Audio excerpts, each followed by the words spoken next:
following is a feature presentation of the Replay Sports Channel, the home for great games.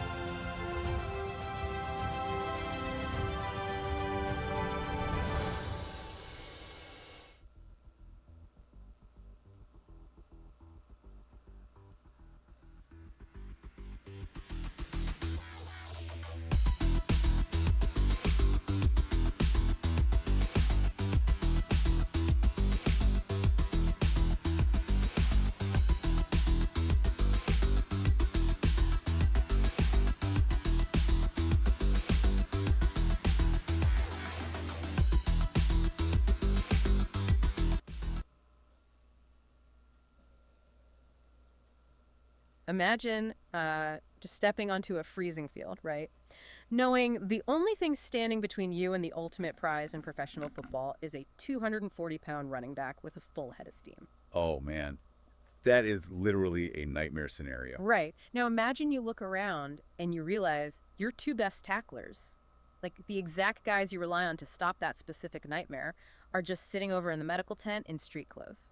Yeah, I mean, that is the terrifying reality facing the number 2 seed Birmingham Americans this Sunday. Exactly. It's just wild. It's the kind of scenario that keeps defensive coordinators awake at night. You know, you spend 15 games building this schematic masterpiece, only to realize that in January, survival rarely comes down to who has the better playbook. Yeah, it almost never does. Right, it comes down to who actually has the healthier roster. And giving you that level of insight is exactly our mission for you today. You know, you are not just going to show up to your watch party this Sunday, January 11th, 2026, with just a bowl of chips.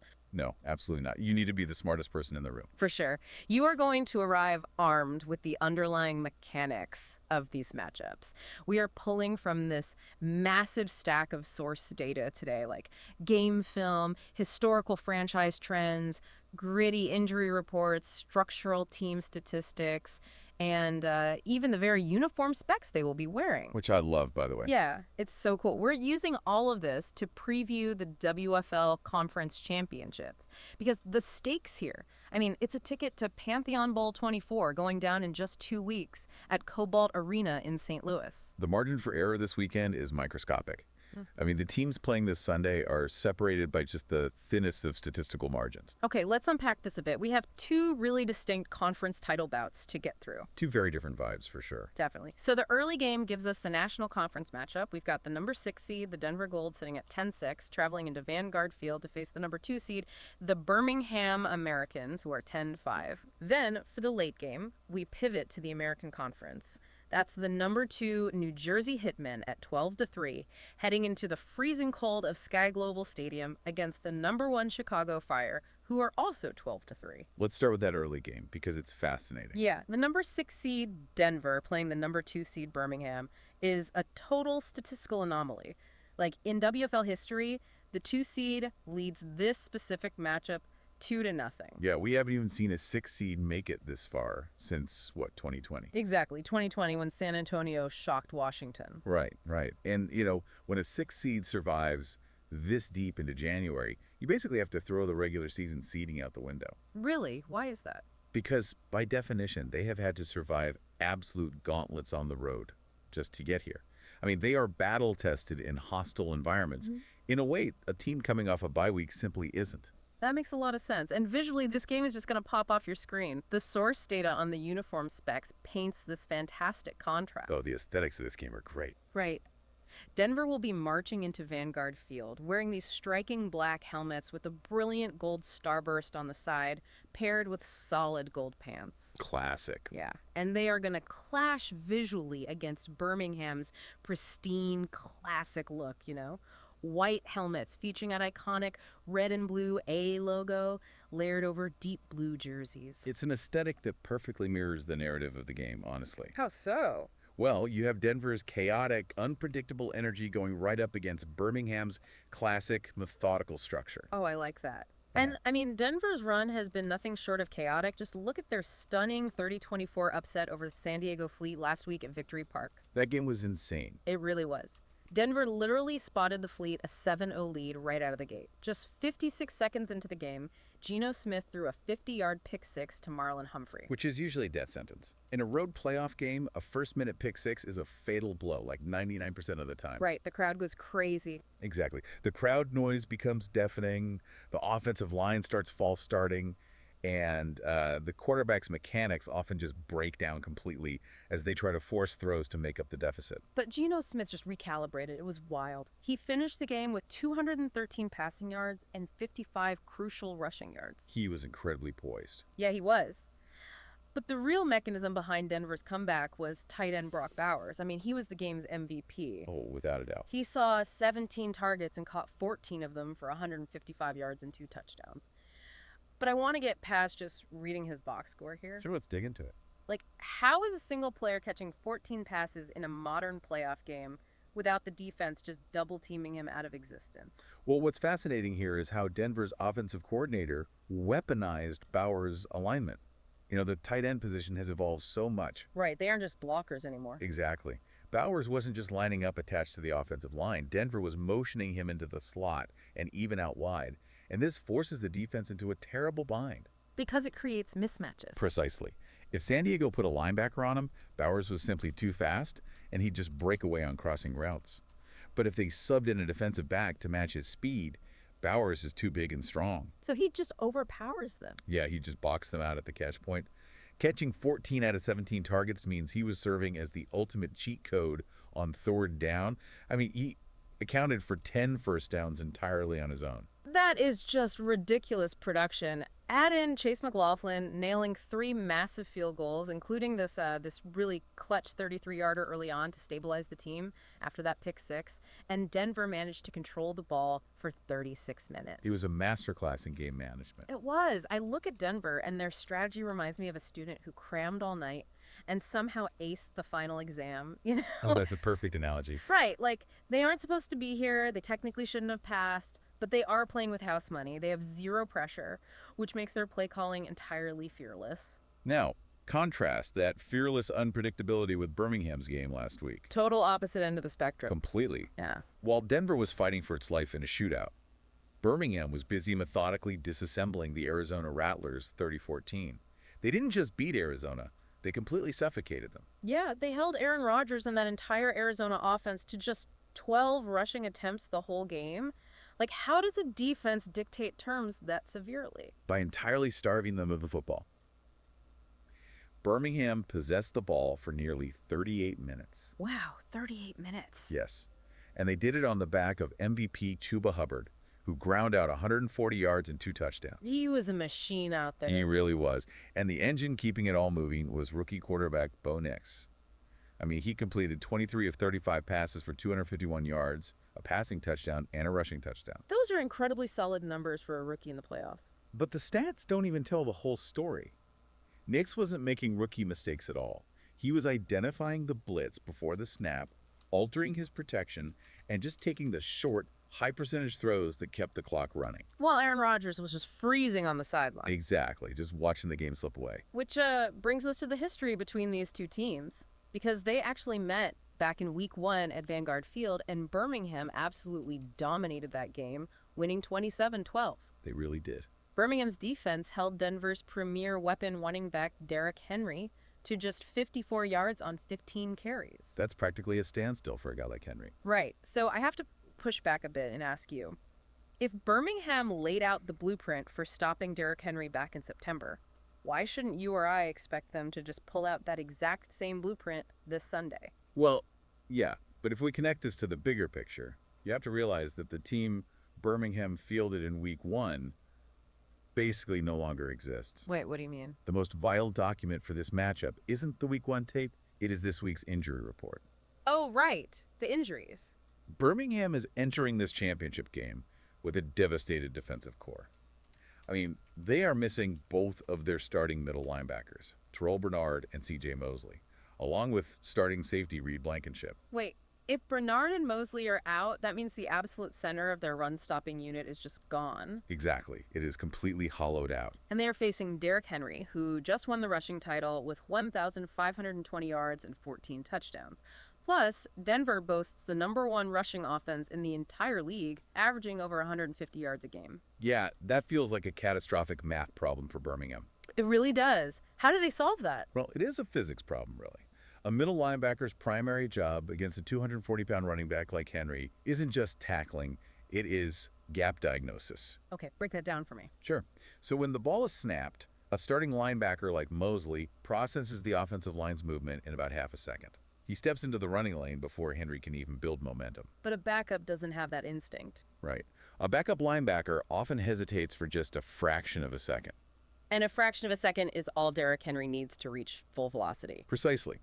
If a backup linebacker meets Henry in the hole a split second late, Henry is already running at like 15 miles per hour. Oh man, good luck stopping that. Exactly. At that point, physics dictates the linebacker is going backward. Without Mosley and Bernard, you are asking inexperienced linebackers and a depleted secondary to tackle a freight train at top speed for 4 straight quarters. That sounds exhausting. It is. Plus, Denver has the #2 red zone offense. If Henry gets them inside the 20-yard line, the field shrinks, and that physical advantage becomes nearly impossible to stop. So Denver's path to victory is literally just running the ball right at the backups until they break. Essentially, yes. But Birmingham has a countermeasure, right? And it involves completely bypassing that defensive struggle. Bo Nix finished the season with a 101.8 passer rating, throwing for nearly 3,500 yards, 27 touchdowns, and only 5 interceptions. That level of discipline is just wild for a rookie. It really is. Protecting the football like that is exactly why they are the #2 seed. And in that Week 1 matchup, Nix threw for 269 yards and 2 touchdowns against Denver. He has elite perimeter weapons, specifically Jamar Chase, who just put up 85 receiving yards and a touchdown last week. Chase is a game breaker. For sure. So, if Nix can use quick strikes to chase, driving the field and putting Birmingham up by 2 scores early, he fundamentally alters Denver's game script. That is the whole key. Because you can't hand the ball to Derrick Henry 30 times if you are trailing by 14 points in the second half, right? That is the entire chess match right there.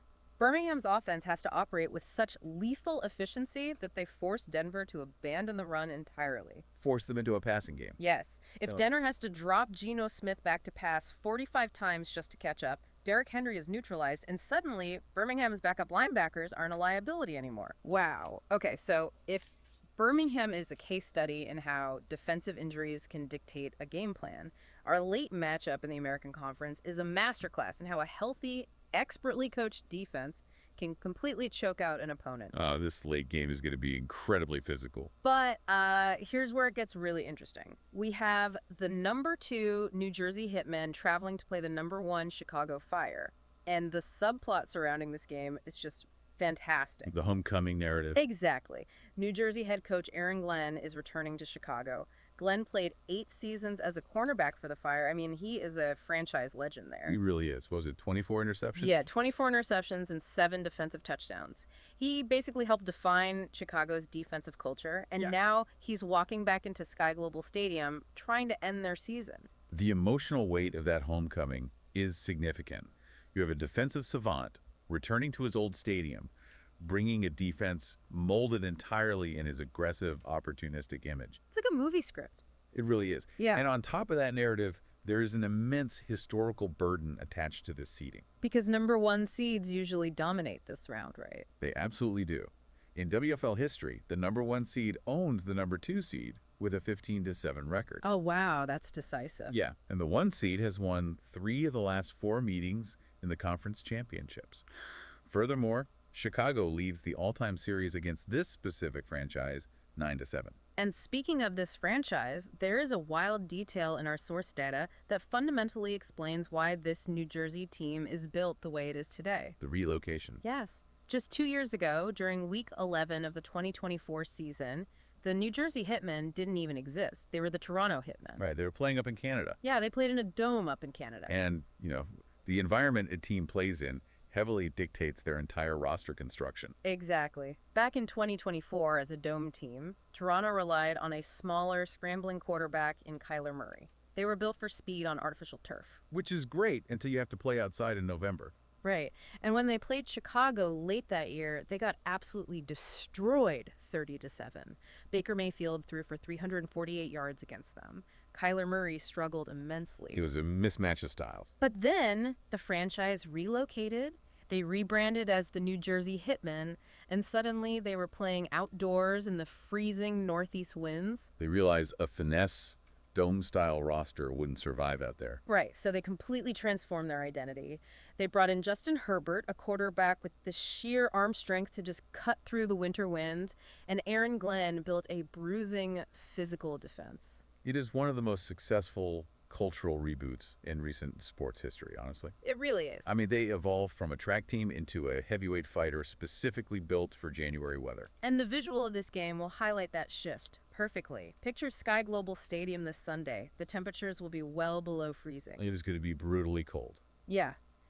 The Hitmen are going to step onto the icy field wearing these sleek, menacing black helmets with a bold blue H. Waiting for them will be the Chicago Fire, wearing bright red helmets with their classic fiery logo. It is a stunning visual contrast. Right, and it leads right into the ultimate clash of styles on the actual field. Because you have the modernized, ironclad New Jersey defense going right up against the high-octane, sheer offensive force of Chicago. Let's look at Chicago's firepower for a second. They just dismantled the DC Defenders 37-24 last week. Baker Mayfield was surgical, throwing for 241 yards and 3 touchdowns. He was incredibly sharp. And running back Jahmyr Gibbs took home MVP honors with 2 rushing touchdowns and a receiving touchdown. Plus, Amon-Ra St. Brown caught 10 passes for 113 yards. How does Chicago consistently create that kind of separation? Well, Chicago's offense is basically built on conflict. They use a ton of pre-snap motion to reveal the defense's coverage, and then they isolate their best guys. Creating mismatches again. Exactly. They get Jahmyr Gibbs against linebackers who are simply too slow to cover him, or they put Amon-Ra St. Brown against zone coverages where he just expertly finds the soft spots. So it's a pick-your-poison situation. It really is. If a defense drops extra guys back to double-team St. Brown, Gibbs will shred them on the ground. If they stack the box to stop Gibbs, Mayfield has the arm talent to just launch it deep. I saw they ranked 4th in the league in rushing offense. Yeah, and they put up 366 yards of total offense per game. They do it because they force defenders to make impossible choices on every single snap. But if there is a defense equipped to neutralize those choices, it has to be New Jersey. I mean, the Hitmen boast the number 2 overall defense in the league, surrendering just 295 yards a game. They are incredibly stout. Right. They rank number 2 against the pass and number 2 in the red zone. I actually want to zero in on that red zone efficiency for a second. Why do they get so much better when the field shrinks? Because Aaron Glenn's defensive backs use the back line of the end zone as a 12th defender. Oh, that's an interesting way to put it. Yeah, think about it. In the open field, receivers have room to run deep crossers and posts. But in the red zone, those deep routes just disappear. Because there's no grass left. Exactly. So New Jersey plays aggressive press man coverage right at the line of scrimmage, throwing off the timing of Mayfield's quick throws. They don't give them an inch to breathe. Nope. They only allow touchdowns on 67% of red zone trips because they force quarterbacks to hold the ball a second longer, which is all their pass rush needs to get home. And when that pass rush gets home, they create total chaos. Last week, in their 34-14 win over St. Louis, they forced 3 turnovers. That defense was swarming. Yeah, the backbreaker was a 37-yard pick 6 by Ramondre Stevenson right at the start of the second half. They aren't just trying to stop you, they are actively hunting for the ball. Which, this raises an important question. How does New Jersey ensure that Baker Mayfield and that explosive Chicago offense don't find their rhythm early on? Right, because you can't just rely on defensive touchdowns every single week. Exactly. You need a sustainable plan. It comes down to clock manipulation, doesn't it? Absolutely. Last week, New Jersey used running back Joe Mixon as a literal battering ram to exhaust the defense. Mixon ran the ball 31 times for 114 yards. 31 carries is a heavy workload. It is, and running the ball 31 times does 2 things. First, it physically wears down the opposing defensive line, and more importantly, it keeps the clock moving. Right. New Jersey dominated the time of possession last week, holding the ball for over 33 minutes. You just keep Baker Mayfield sitting on a freezing metal bench, letting his arm get cold. Yes. And when Justin Herbert did throw, the play action was wide open because the defense was constantly creeping up to try and stop Mixon. Herbert was super efficient, too. Ruthlessly efficient.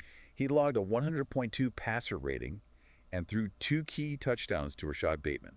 If New Jersey can string together like 10-play, 7-minute drives, they drastically limit the number of possessions Chicago gets. We also really need to point out that Chicago's defense is highly vulnerable right now. They rank 11th overall, giving up 348 yards a game. That's definitely their weak link. But the crucial flaw is, once again, found on the injury report. Chicago is missing 2 starting defensive backs this Sunday.